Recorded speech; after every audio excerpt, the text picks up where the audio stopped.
गति समीकरण स्टार्ट करें। गति समीकरण ध्यान देना, गति समीकरण ये तब अप्लाई करेंगे जब वस्तु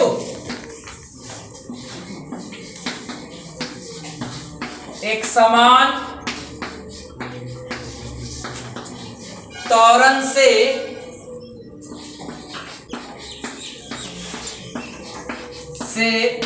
गति करती है तो गति करती है तो इस समीकरण को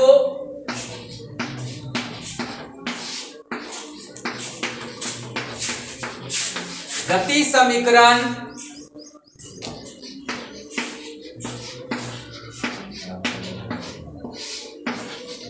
कहते हैं। ध्यान देना, मैंने क्या लिखाया गति समीकरण के बारे में, जब वस्तु एक समान त्वरण से गति करती है तो इस समीकरण को गति समीकरण कहते हैं। थोड़ा सा ध्यान देना, गति समीकरण जनरली हम लोग यहाँ पे लेंगे ये तब जब एक समान त्वरण होगा तब। ध्यान देंगे आप, बार बार मैं बता रहा हूं, एक समान त्वरण के लिए गति समीकरण इस्तेमाल कर रहे हैं, असमान त्वरण के लिए नहीं। तो एक समान त्वरण होगा तब हम लोग फॉर्मूला का इस्तेमाल करेंगे। तो गति समीकरण हमारे अभी बुक में कितने हैं? 3। आप 3 कौन कौन से होंगे पहला देखेंगे। V इज इक्वल टू हम लोग इसको बोल सकते हैं U प्लस क्या पढ़ेंगे 80, रिमेंबर। नंबर 2 इसको बोलेंगे S equal to U T plus half A T का स्क्वायर, इसको T ऐसे लिखेंगे ना T।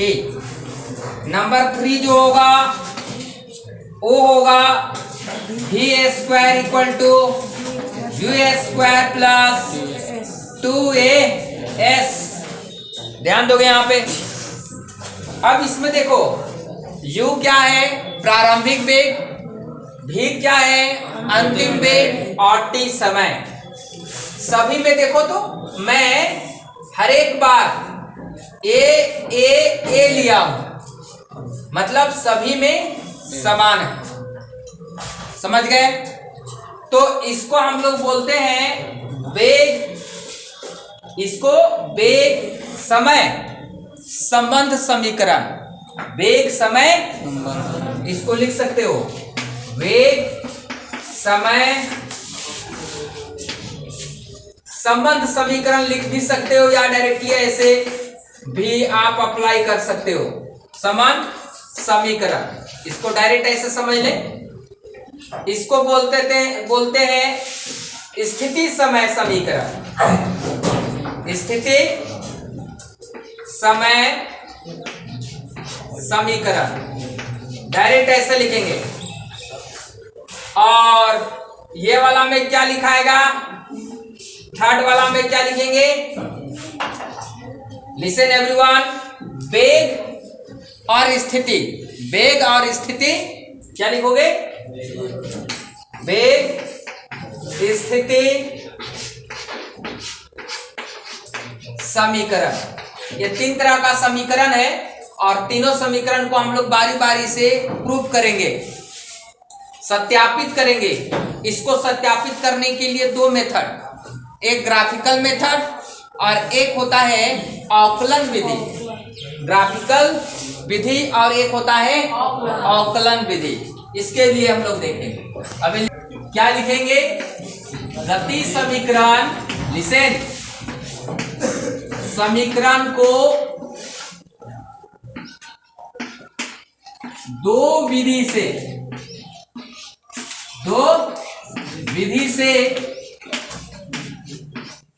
सत्यापित, लिसन, सत्यापित कर सकते हैं।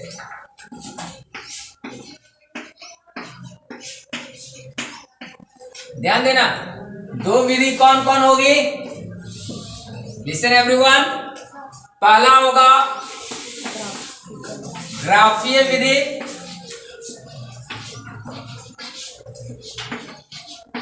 रिमेंबर एवरीवन, और सेकेंड होगा अवकलन विधि। तो अभी हम लोग ग्राफीय विधि से हम लोग सॉल्व करेंगे। इसको इंग्लिश में बोलते हैं ग्राफिकल मेथड, रिमेंबर। सेकेंड अवकलन विधि में बोलते हैं डिफरेंशिएशन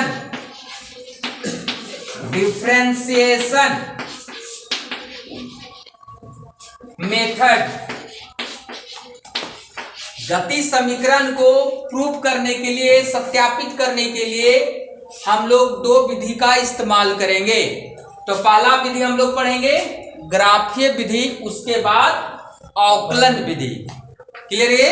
अब देखिए ग्राफीय विधि से कैसे सॉल्व करेंगे। तो हम लोग पहला होगा ग्राफीय विधि, अभी इस्तेमाल करेंगे। कौन सा विधि? ग्राफीय विधि, रिमेंबर। तो ग्राफीय विधि से इस्तेमाल करेंगे।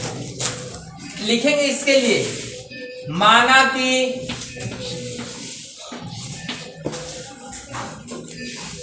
वस्तु का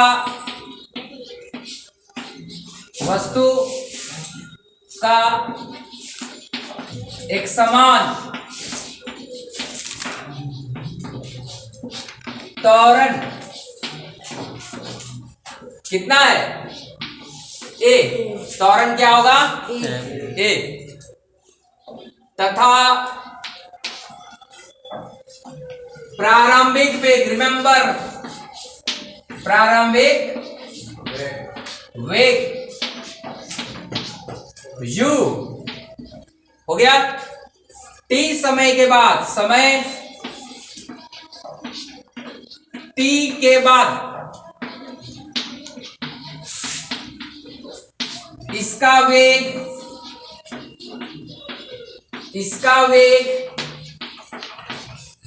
भी हो जाता है,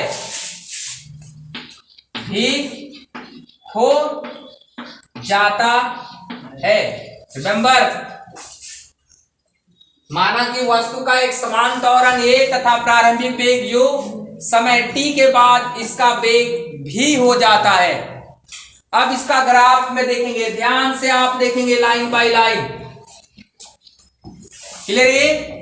आप इसको देखो ग्राफ में, इसको ग्राफ कैसे बनाएंगे ध्यान से देखोगे। इसमें इधर आपका समय ही रहेगा, रिमेंबर क्या रहेगा? समय।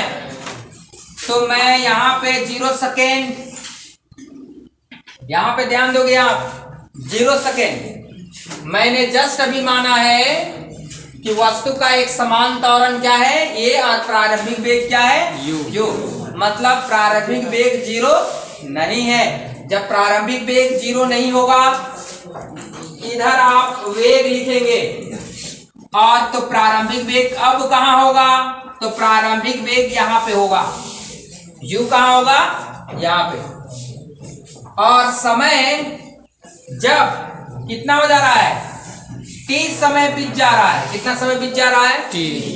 t समय जब बीत जा रहा है तो वस्तु की अंतिम वेग क्या बन जाती है? v बन जा रही है। अंतिम वेग क्या बन जा रही है? v। रिमेंबर, अब यहां पे देखिए, ये वाला जो टर्म होगा वो चला जाएगा कहां पे? t वाला में। ध्यान देना यहां पे। तो ये आपको t वाला में चला गया। अब यहां पे देखो, फिर ये वाला लाइन इधर खिंचाएगा, इसको मिला लेंगे क्योंकि t समय की बात बोला है। और फिर उसके बाद ये वाला को मिलाएंगे। ये वाला को क्यों मिलाएंगे? कोई बताएंगे? क्योंकि मैंने आपको बताया था वेग समय ग्राफ में जो रेखा का जो स्लोप होगा, रेखा का जो स्लोप होगा वही वस्तु का क्या होगा, एक समान त्वरण को बताएगा, सॉरी वस्तु का त्वरण को बताएगा डायरेक्टेशन। तो स्लोप कौन सा है, ये वाला लाइन। Any confusion? ध्यान दो, जब 0 सेकेंड थी तो उसी समय उसकी प्रारंभिक वेग क्या थी, u। इस बिंदु को मान लो A, ध्यान देना, इस बिंदु को मान लेंगे B और इस बिंदु को मान लेंगे C, इसको D और इसको मानेंगे ये। रिमेंबर, बहुत बारीकी से इसमें ध्यान देनी है आपको। तो अब देखिए इसमें हम लोग को जो प्रूफ करना है, पहला प्रूफ ध्यान दीजिए। मान लो कि पहला आपका फॉर्मूला होता है V is equal to u plus a t, इसी से सारा प्रूफ होगा, यही ग्राफ से।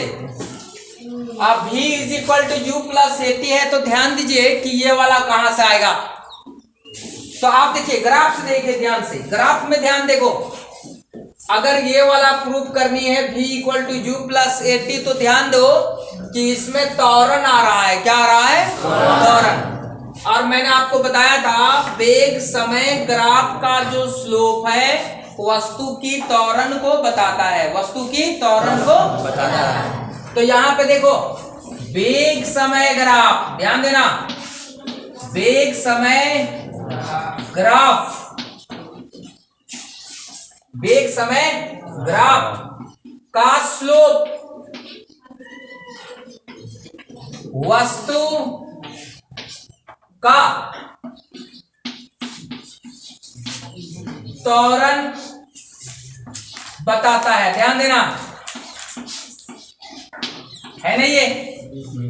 अब यहां पे देखो त्वरण क्या है, t समय के बाद ये चेंज होकर कितना हो गया, पहले u था, t समय बीत जाने के बाद b हो गया। थोड़ा सा यहाँ स्ट्रेट लाइन थोड़ा होगा ना, वो स्ट्रेट दिख रहा है, इतना होगा। अब ध्यान दो बच्चे, इसमें क्या चेंज कर सकते हैं, a स्लोप आपका क्या है, a और b, और त्रिभुज a b d, तो a b d में a b जो है मेरा क्या है, स्लोप।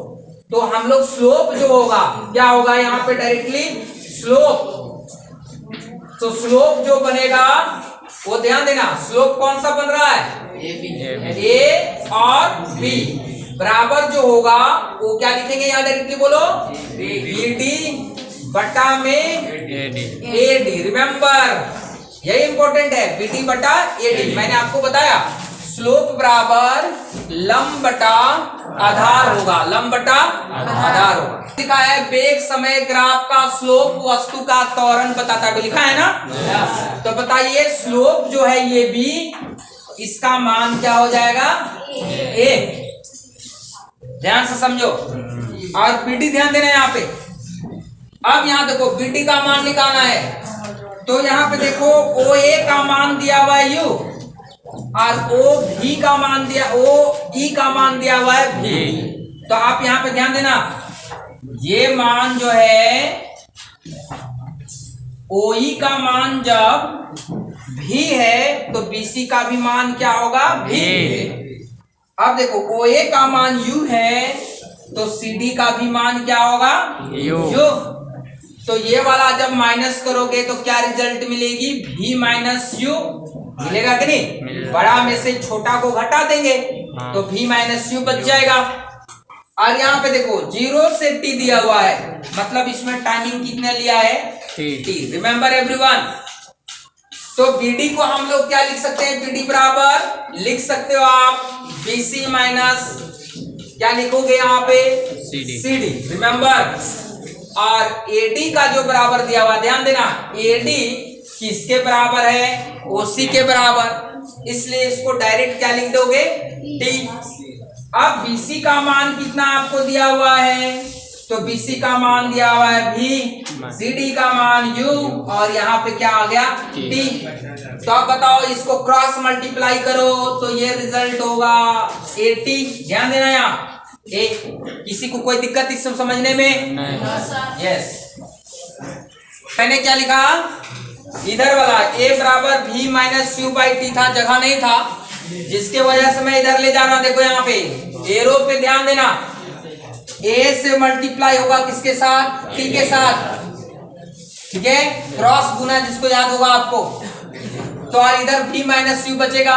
अब बताइए, हमको प्रूफ करना था v बराबर u प्लस टी, इसलिए v को एक साइड रखा और u को डायरेक्टली ये टी साइड भेज दिया। तो u में माइनस चिन्ह है, इसलिए उधर जाके प्लस हो गया, तो u प्लस टी, ये प्रूफ हो गया ना। इसको बोलते हैं समय वेग संबंध समीकरण या वेग समय संबंध समीकरण। क्लियर हो गया ये। तो आप फार्मूला प्रूफ करने की कोशिश करेंगे, कौन सी, दूसरा, s equal to u t plus half a t square. इस समीकरण का नाम क्या है, स्थिति समय संबंध समीकरण। क्लियर, ये ध्यान दोगे, इसको क्या बताते हैं, तो हम लोग पहले ही परिभाषा से जानते हैं। ग्राफिकल मेथड मैंने आपको बताया था कि वेग समय ग्राफ, वेग समय ग्राफ द्वारा घिरा क्षेत्र को क्या रिप्रेजेंट करता है, दूरी को रिप्रेजेंट करता है या विस्थापन को सूचित करता है।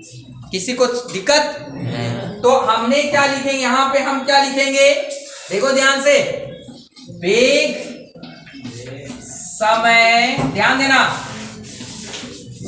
ये बहुत इंपॉर्टेंट है, ग्राफ के अंतर्गत, अंतर्गत ना, अंतर्गत घिरा क्षेत्रफल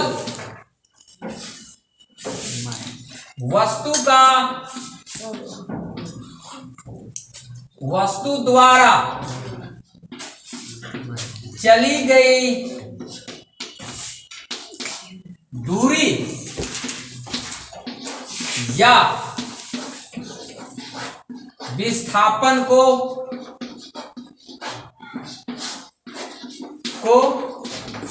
बताता है। रिमेंबर, थोड़ा सा ध्यान देना, मैंने क्या लिखा है, वेग समय ग्राफ के अंतर्गत घिरा क्षेत्रफल वस्तु द्वारा चली गई दूरी या विस्थापन को बताता है। ध्यान देखो, तो वस्तु का वेग पहले क्या थी, u, और फिर क्या चला गया, v, समय t के बाद कहां पे चला गया, v। तो आप यहां पे ध्यान से देखोगे, ध्यान से देखो, ये स्लोप के अंतर्गत आने वाला क्षेत्रफल, घिरा हुआ क्षेत्रफल इतना है या नहीं, देखो ध्यान से, है या नहीं, मतलब ओ ए बी सी का क्षेत्रफल वस्तु का क्या कहलाएगा, दूरी कहलाएगा। वस्तु का क्या कहलाएगा, दूरी कहलाएगा। किसी को दिक्कत समझने में, तो हम लोग यहाँ पे लिख सकते हो कि नहीं, दूरी बराबर, ध्यान देना, फार्मूला के अनुसार दूरी कितना हो जाएगा, या क्षेत्रफल जिसको बोल सकते हो, दूरी या क्षेत्रफल, तो इसको लिख सकते हो डायरेक्टली, ऐसे ही लिख सको, ओ ए बी का क्षेत्रफल, क्या लिखोगे, ओ ए बी का क्षेत्रफल, ऐसे ओ ए बी सी, ध्यान देखो, ओ ए बी सी का क्षेत्रफल, ध्यान देना बाबू, क्षेत्रफल ध्यान दो, बराबर ओ ए बी सी का क्षेत्रफल बराबर कितना हो जाएगा, ध्यान देना।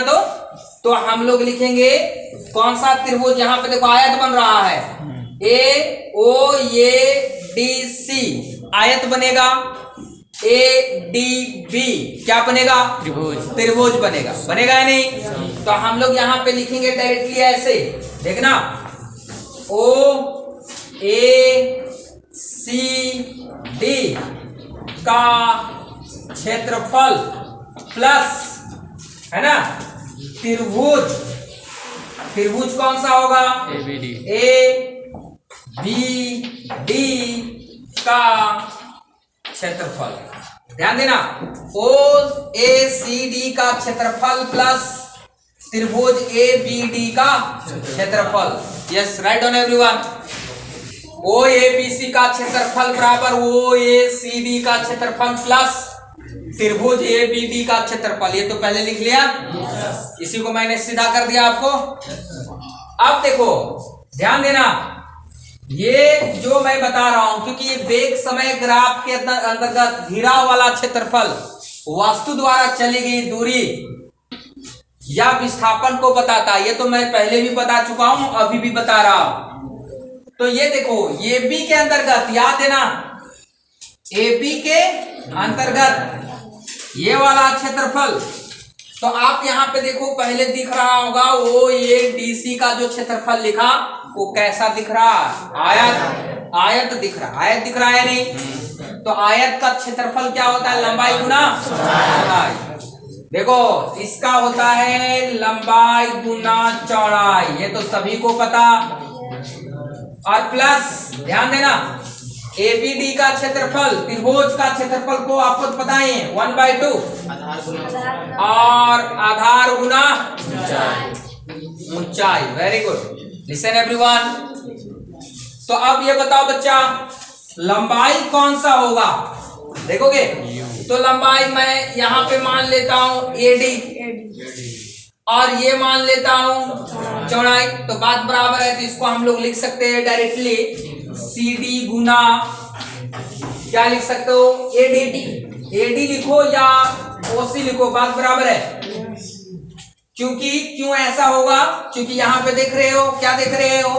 तो यहाँ पे आप देख रहे हो ओसी बराबर जो है एडी के बराबर है, ओए जो बराबर है किसके बराबर है? आप देखो सीडी के बराबर है। रिमेंबर, ओसी बराबर एडी, ओए बराबर सीडी। तो ओए का मान आपको यू है, इसलिए सीडी का मान भी यू होगा। अब यहाँ पे देखो, त्रिभुज का क्षेत्रफल 1/2, आधार देखो एडी होगा और ऊंचाई जो होगा वो क्या होगा? बीडी। रिमेंबर, तो हम लोग क्या लिखेंगे डायरेक्टली? त्रिभुज का लिख रहा हूं, त्रिभुज का। तो आधार मेरा कौन सा हो जाएगा? डायरेक्टली बोलो, एडी। आधार मेरा एडी और ऊंचाई कौन सा हो जाएगा? रिमेंबर, अब देखो यहां पे देखो, सीडी का मान कितना है? यू। और एडी का मान कितना है? टी। प्लस अब देखो हाफ, ध्यान देना, एडी का मान कितना है? टी। और बीडी का मान कितना है? बीडी का मान है भी minus you. Everyone write down, सारे कोई इसको लिख लेंगे। क्लियर हो गया? ये जगह नहीं होने के कारण से इसको मिटा रहा हूं, इसलिए गड़बड़ाइएगा नहीं। अब देखो जी, हम लोग को s = ut + ½ at² लाना था। अब देखिए यहाँ पे ध्यान देना है, इस पर बहुत ज्यादा ध्यान देना है। तो हमारे पास ये इक्वेशन बच गया है ut + ½ यहां देखना, देखो यही चीज इंपॉर्टेंट है यहाँ पे। ये जो है t का मान रखो चाहे v - u का मान रखो, बात क्या है? बराबर। देखो मैं यहाँ पे लिख रहा हूं, पहले से t था और v - u का मान मैं लिखा हूं at। अब बोलिएगा सर ये कहां से लिखा? तो मैं लिखा हूं, देखो यहां से, a बराबर फॉर्मूला क्या होता है? v - u/t होता है या नहीं? तो बताओ कि अगर हम लोग t को गुना कर देंगे, क्रॉस गुना, तो आपको क्या मिलेगा? v - u बराबर 80 मिलेगा या नहीं? मिलेगा। तो जहां पे v - u था वहां पे 80 लिख सकते हैं कि नहीं? तो अब यहाँ पे देखो क्या बन गया?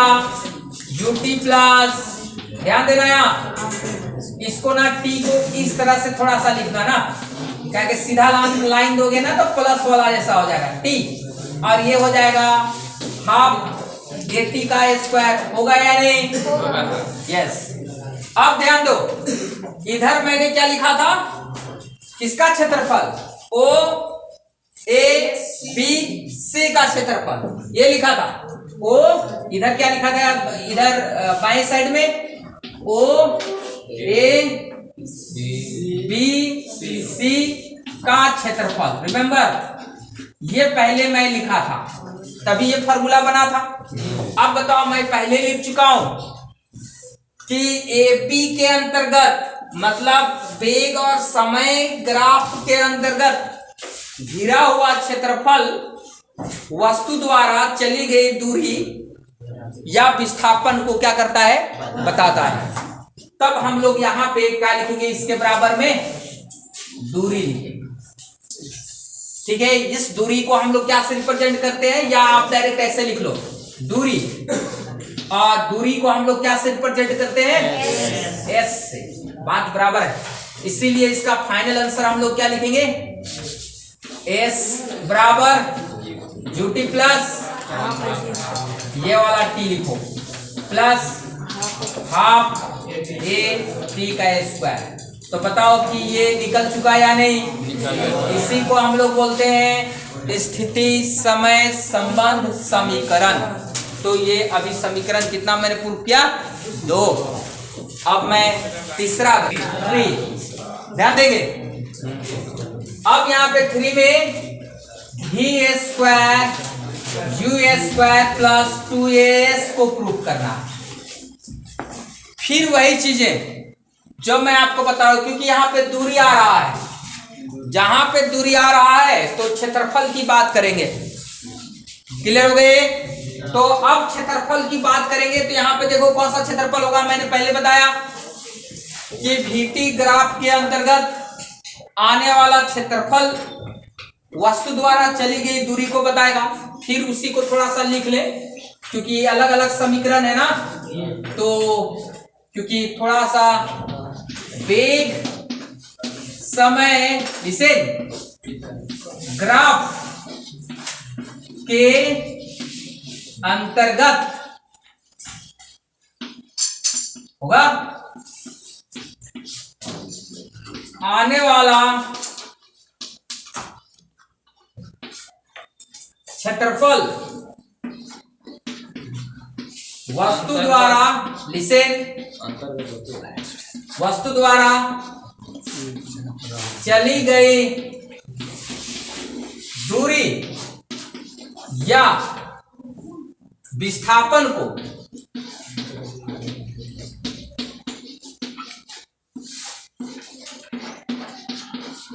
बताता है। ध्यान देना, ये तो मैं तो लिख दिया।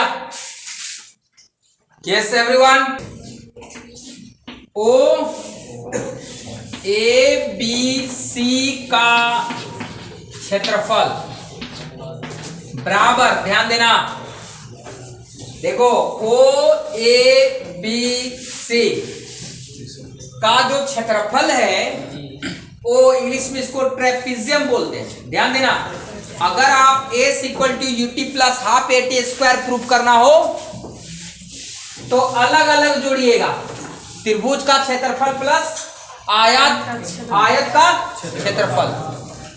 लेकिन यहां का जो हम ओ ए बी सी का क्षेत्रफल जो मैं बात कर रहा हूं, ये डायरेक्टली ट्रेपेजियम, मतलब कहने का मतलब ये हुआ, इसका फार्मूला क्या होता है, ये देखो ओ ए और ध्यान देना सी बी दोनों क्या है, समांतर है। क्या है? समांतर। तो इसका फार्मूला होता है समांतर भुजाओं के योग, समांतर भुजाओं के योग गुना दोनों भुजाओं के बीच दूरी जो है, कौन सा दूरी, ए और डी, ए डी जो दूरी है उसका गुणनफल बटा 2 फार्मूला होगा। मेरे पास सबको समझ में आया? तो ओ ए बी सी का क्षेत्रफल डायरेक्ट अगर लिखेंगे ये किस लिए, जब भी स्क्वायर ए स्क्वायर प्लस 2s प्रूव करने के लिए। मेरे पास सबको समझ में आया? तो हम इसको डायरेक्ट ये वाला फार्मूला लिखेंगे। क्या लिखेंगे? ये समांतर भुजाओं का योग, तो ओ ए प्लस क्या होगा, बी सी और इसका जो समांतर भुजाओं का जो लंबवत दूरी है वो कितना है, AD। ये लंबवत दूरी बोलते हैं AD, और बटा फार्मूला में क्या होता है 2, ये फार्मूला होता है, याद रहे। अब ये बताओ, ये सूत्र है, ये क्या है, ये सूत्र हो गया, ध्यान देना, ठीक है। अब यहां पे देखो बच्चा, OA का मान कितना है बोलो, OA का मान U लिखेंगे, और BC का मान बोलो, बोलते जाओ, BC का मान OE का मान भी, तो BC का मान भी क्लियर हो गया। और बट्टा में कितना लिखेंगे 2। अब AD का मान कितना है T, एनी कंफ्यूजन। और त्रिभुज OABC का क्षेत्रफल तो मैंने बताया, या तो दूरी बताएगा या तो विस्थापन बताएगा, तो इसको हमने क्या लिख दिया, राइट ऑन एवरीवन। के कारण मैं ऊपर लिख रहा हूं, जगह नहीं रहने के कारण मैं ऊपर लिख रहा हूं, इसको ध्यान देना। देखो बच्चा, अब देखिए दूरी को हम लोग क्या से लिख सकते हैं, ध्यान दो, S से ऊपर लिख दिया। अब देखो बराबर U plus V by 2, remember. अब देखिए T का फार्मूला रखेंगे, तो T का फार्मूला हम लोग रख सकते हैं, क्या लिख सकते हैं, यहां पे देखिए V minus U by A लिख सकते हैं। अभी बताओ क्यों लिख सकते हैं, क्योंकि फार्मूला अभी मैं तुरंत बताया आपको, A बराबर होता है V माइनस U बटा T, होता है या नहीं। आप T बराबर जब निकालिएगा तो क्या रिजल्ट होगा, V माइनस U बटा A होगा या नहीं होगा। तो हमने T के जगह में रख लिया, T का मान देखो ध्यान से, किसी को कोई दिक्कत नहीं। आप देखो बच्चा ध्यान दो भी, अब यहाँ पे देखिए एक फार्मूला मैथ का आ रहा होगा, यहाँ देखो A प्लस B और A माइनस B आ रहा होगा, फार्मूला आ रहा है कि नहीं। तो आपको फार्मूला होगा V का स्क्वायर माइनस U का स्क्वायर, रिमेंबर, बटा में क्या आएगा 2A। अच्छा, कोई बच्चा ये भी क्वेश्चन पूछ सकते हो कि sir V square minus C square हो गया होगा, तो क्या मैं U square minus V square लिख सकता हूं, तो आंसर होगा यस, क्योंकि आपको ये और B तो कोई भी तो मान सकते हैं ना, क्योंकि प्लस में है तो V प्लस U भी लिख सकते हैं। लेकिन आप यहाँ पे देखो कि पहले आपको V है, बाद में क्या है U, इसीलिए इसको सुविधा के अनुसार आप इसको A मानेंगे और इसको क्या मान लेंगे, B मान लेंगे, ये U है ना। अब यहाँ पे फार्मूला हो गया, अब इसको मैं देखो ध्यान से, अब यहाँ पे तो S आते ही रहेगा, आप इसको क्रॉस मल्टीप्लिकेशन करेंगे, तो देखो हम अभी U स्क्वायर इधर क्रॉस करेंगे तो ऐसे आएगा, इधर क्रॉस करेंगे तो क्या आएगा 2AS, रिमेंबर। अब देखो माइनस U स्क्वायर को मैं उधर भेजूंगा, तो V स्क्वायर इक्वल टू क्या होगा, U स्क्वायर प्लस 2AS। ये बताओ ये प्रूफ हुआ या नहीं, तो वेग स्थिति संबंध समीकरण को यह बताता है, एनी कंफ्यूजन। और फिर मैं अवकलन विधि द्वारा भी बताऊंगा।